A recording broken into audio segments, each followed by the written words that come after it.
Once there was an old lady visiting her children who now lived in a place far away from her. She had not seen them in a very long time. One of the small kids asked, "Oma, where do you come from?" And the old lady said, "I come from a place where dry riverbeds meander through moonscape memories of long ago, where sometimes, once in many years, when it rains enough, the dry rivers turn into wild rivers. Sometimes, when the land awakes early in the morning, it is covered with a soft mist blanket, and when the sun lights up the day, the animals start to feed and play. I come from a land where the little ants work hard to build a home that almost reaches the sky, where also the scaly anteater lives.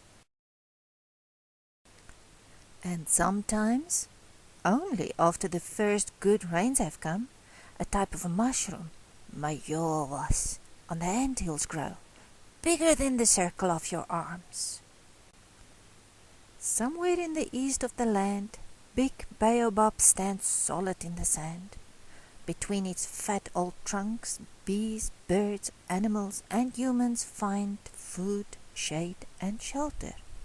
Long ago, its bark was made into cloth, and its hollows sometimes used as a mailbox.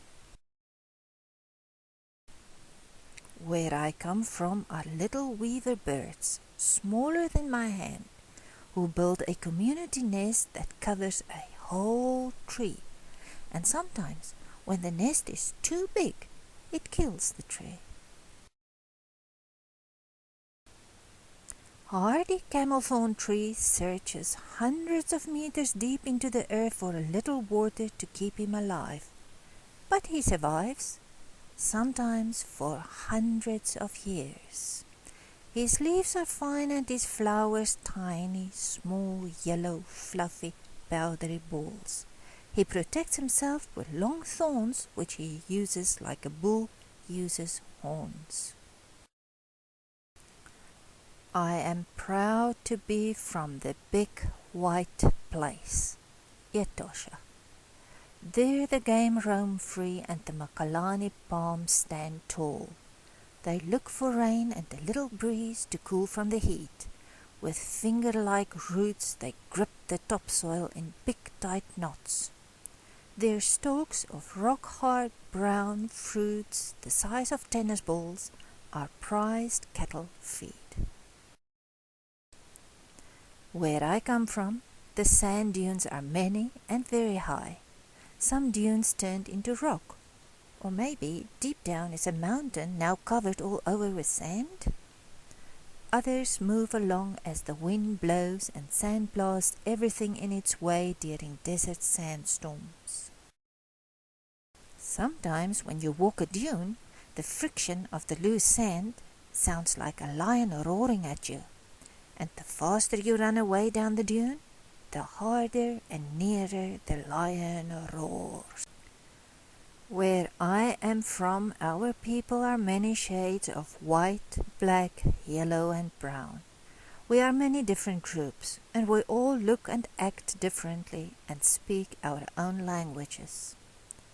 Some people are big and tall, while others are short and small. Many are deeply wrinkled from gazing onto the sun-bleached soil. But we all love our land. I come from a place where the wild animals hide shyly in the bush. And in the riverbeds, the anna tree dresses gracefully with her crown of long, curly, red golden locks of seed, while the game rests in her cool shade. Sometimes the young can frolic happily after the rains. It can be very dry. Whitethorn branches break easily. When whitethorn hurts, its sap becomes thick, shiny gum.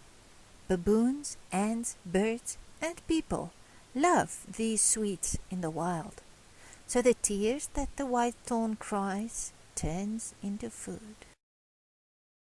Bushmen used the branches and paper-thin flaking bark of the quiver tree in the desert to make quivers for their arrows. The Atlantic is cold and dangerous there. We don't swim in the sea. Brown kelp would grab your legs like long arms of a giant octopus. But we fish at the coast and inland dams. Sometimes, after good rains has filled the pans, they catch little fish with nets and then dry them in the sun on the tin roofs and eat them like chips. We have houses and cars and schools and trains and shops and telephones and internet and fast food takeaways and most of the things that you are used to. Sometimes you can hear the jackals cry. Sometimes the worms eat all the grass and the sheep die. Sometimes one can smell the rain and hear it dance on a tin roof. There the days are mostly sweating hot. Nights in winter can be freezing. Most of the time the land is arid and grey. But sometimes, only sometimes, the dry rivers fill with water. And sometimes you can see the desert bloom. When the country is green, life pulses profoundly. The Namib Desert stretches as far as the eye can see on the western shore of Africa in the south. There, ostrich sometimes eat gravel. Diamonds shimmer in the sand, and ship skeletons dot the coastline, where the brown hyena scavenges.